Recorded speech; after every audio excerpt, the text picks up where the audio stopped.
Bueno, es la noticia económica del momento y podría causar una crisis de proporciones tanto en China, la segunda mayor economía del planeta, como en la economía global, principalmente en países que están estrechamente relacionados con el gigante asiático como los latinoamericanos.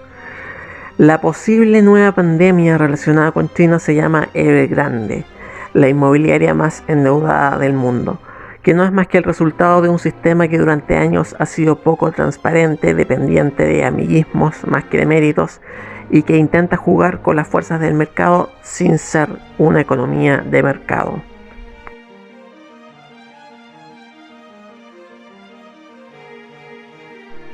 Quiero ser extremadamente simple aquí. Esto pretendo que dure 10 minutos y es una explicación muy básica, considerando que algunos entenderán más de estos temas que otros. Aún así me va a ser imposible evitar algunos tecnicismos. El balance de una empresa es una especie de fotografía de su situación financiera en un momento determinado, generalmente trimestral en el caso de las empresas que entregan balances a reguladores financieros. En el balance se cuentan los ingresos, que es lo que recibió la empresa por ventas de bienes y servicios en el periodo que abarca dicho balance. Están las utilidades, que en inglés se diría ingreso neto, net income. Los españoles le llaman beneficio neto y en Chile le decimos utilidades o ganancias, que son los ingresos iniciales, los ingresos de los que hablábamos al principio, menos una serie de ítems que en el fondo son costos y gastos durante el periodo cubierto. Es decir, lo que la empresa realmente ganó durante el periodo que informa su balance. Están en otra parte del balance los activos, que son las propiedades que tiene una empresa y que van desde bienes tangibles hasta créditos por cobrar. Y está el patrimonio, que son los recursos propios, el capital que tiene una empresa, que en muchos casos están repartidos en acciones y están abiertos a bolsa en algunos casos. Y finalmente están los pasivos, es decir, la deuda que tiene una empresa. Generalmente las empresas financian sus inversiones con ingresos, con ventas de activos, a veces con aumentos de capital, o abriéndose a bolsa o emitiendo deuda en el mercado o contrayéndola con bancos. El hecho de que Evergrande sea la inmobiliaria más endeudada del mundo no es en sí mismo un problema. El problema es el apalancamiento. Nuevamente voy a ser muy simple en esto. El apalancamiento o leverage vendría siendo la relación entre el ingreso y la deuda que mantiene una empresa. Es decir, más simple aún, cuánto una empresa depende de la deuda para realizar inversiones y en el fondo poder funcionar. Es decir, si una empresa tiene 300.000 millones de dólares en deuda, como los tiene Evergrande, pero tiene 4 veces más utilidades por trimestre, estoy exagerando un poco, eso sería como la empresa ideal, y además tiene plazos razonables para pagar esa deuda, entonces es solvente. Pero si la relación endeudamiento-ingreso es más estrecha, la cosa se complica. Hablemos de Evergrande, una empresa inmobiliaria china fundada en 1996 por Zhu Yuanjin en Shenzhen. Se funda como una empresa de venta masiva de viviendas en el contexto de un crecimiento económico que estaba dando lugar a una gigantesca clase media en China. Como ya se dijo, Evergrande acumula deudas por 300.000 millones de dólares, cifra mayor al Producto Interno Bruto de Chile, pero en términos financieros eso sería harto o poco dependiendo de los ingresos y los activos que tuviera. Las luces rojas estaban encendidas hace rato con esta empresa, que desde hace años era conocida por su endeudamiento. Jian, que en 2008 llegó a ser la persona más rica de China, pasó de tener una fortuna estimada en 43.000 millones de dólares ese año a escuálidos 7.000 millones en 2020. Los balances decían que los ingresos de la compañía aumentaban año a año, pero las utilidades disminuían de manera dramática, y con ello el patrimonio y el efectivo disponible para hacer inversiones. Es decir, estaba ocupando gran parte de sus ingresos en pagar deuda. La empresa comenzó a vender activos a precios muy bajos y ante un balance cada vez menos favorable, sus bonos, es decir, los títulos de deuda que emiten en el mercado, perdieron valor y su clasificación de riesgo se fue al abismo. Esto semilla en los inversionistas, apareciendo cada vez más acreedores, o sea, tenedores de estos bonos, reclamando el pago anticipado de la deuda implícita en estos títulos. Debido a los covenants, que son reglamentos que tienen los bonos, que dicen que si tú tomas deuda en el mercado, que si tú emites bonos y no mantienes ciertos niveles de solvencia en tus balances, tus acreedores te pueden pedir el pago anticipado de la deuda implícita en el bono. En agosto, la compañía reportó una espectacular disminución de sus ganancias netas, utilidades, como quieran llamarlas, y advirtió que algunos de sus proyectos inmobiliarios podían estar en riesgo. Evergrande depende de los ingresos de preventas de apartamentos en construcción, las que se han ralentizado, no permitiéndole contar con ingresos frescos.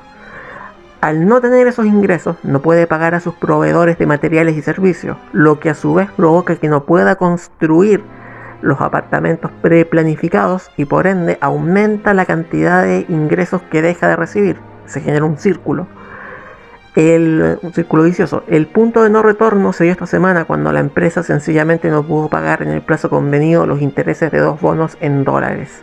Tiene un plazo de 30 días para hacerlo si no cae en default. La palabra elegante para decir cese de pagos y el paso previo a la quiebra. Y la cantidad de deuda que tiene que pagar en el corto plazo sigue aumentando. Por de pronto, el problema es simple. A la falta de dinero en el mercado financiero se le llama problema de liquidez. Evergrande no tiene liquidez, no puede pagar sus deudas y ahora es el gobierno chino el que tiene que decidir si la rescata o no. Detengámonos un minuto acá. ¿Cómo esta empresa pudo acumular tanta deuda durante tanto tiempo sin que nadie le dijera nada? Esta es una historia que comienza a partir de las reformas ideadas por Deng Xiaoping y que se comienzan a implementar a partir de 1979. Es decir, mantener una economía centralmente planificada, pero abrir ciertos sectores de la economía de manera de instrumentalizar al mercado. En 1992, Deng realiza su famosa visita al sur de China, en donde se abre una zona especial de comercio en Shenzhen. Fue aquí donde gente con conexiones políticas con el Partido Comunista pudo por primera vez realizar emprendimientos que eran nominalmente privados, pero que recibieron mucha ayuda estatal inicial.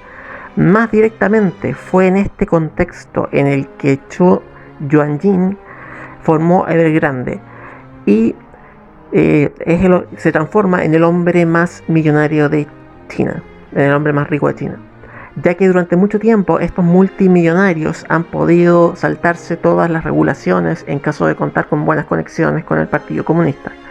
Precisamente esta falta de transparencia es uno de los principales problemas que la comunidad internacional tiene respecto a China. Este saltarse las regulaciones en la práctica es endeudarse con prestamistas informales y que el regulador haga caso omiso de aquello. Y en China el préstamo informal es gigantesco, tanto que se le conoce como shadow banking o banca en la sombra. Pero las cosas comenzaron a cambiar cuando Xi Jinping llegó al poder y dio un giro de retorno al autoritarismo.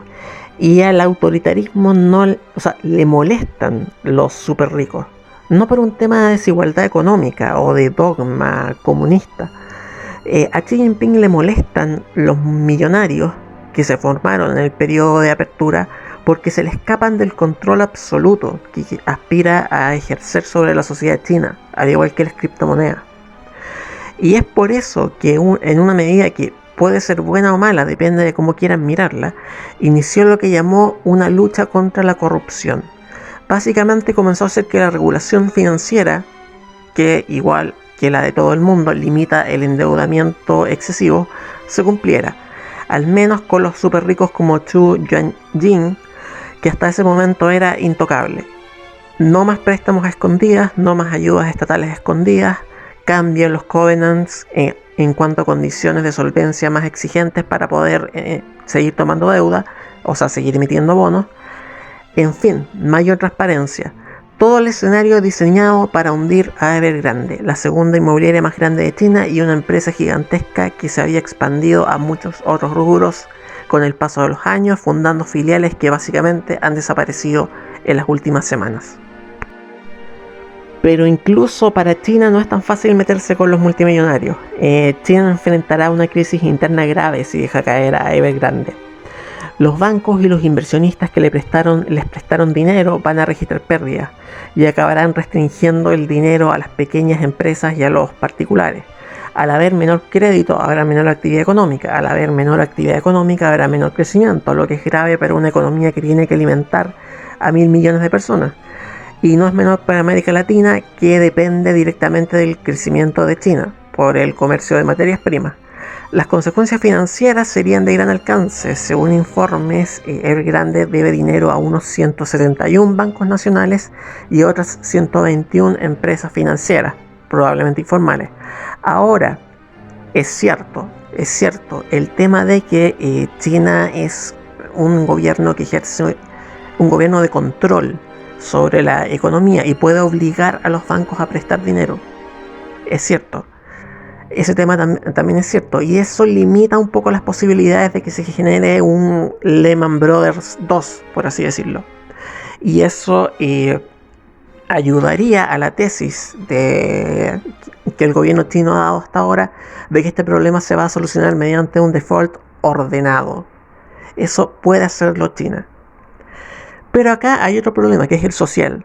Mucha gente en China invierte directamente en bienes inmobiliarios, no lo hace en cuentas de ahorro en bancos. Al caer Evergrande perderá todos sus ahorros. Miles de personas que son empleadas por Evergrande quedarán cesantes. Y por supuesto, muchos otros van a perder sus casas. En toda China, el gobierno ya ha llamado a los gobiernos regionales a preparar a sus policías antidisturbios. Pero por otro lado, el gobierno tampoco es muy proclive a salvar a la empresa. No se ve bien que los gobiernos salven a las empresas grandes por un tema políticamente correcto, por así decirlo, a pesar del efecto sistémico que puedan tener en la economía local y global. Y el gobierno podría apelar a la máxima populista de que la crisis la paguen los, entre comillas, ricos, es decir, los acreedores de Evergrande, aunque ello pueda generar un efecto contagio que derrumbe a la economía china, la segunda más grande del planeta, y con ello a toda la economía global. Si te ha gustado mi trabajo, por favor, otórgame un like y coméntame tus impresiones. No olvides suscribirte para más entregas de este tipo. Créeme que eso incentiva mucho la creación de estos trabajos. Nos vemos en una próxima ocasión.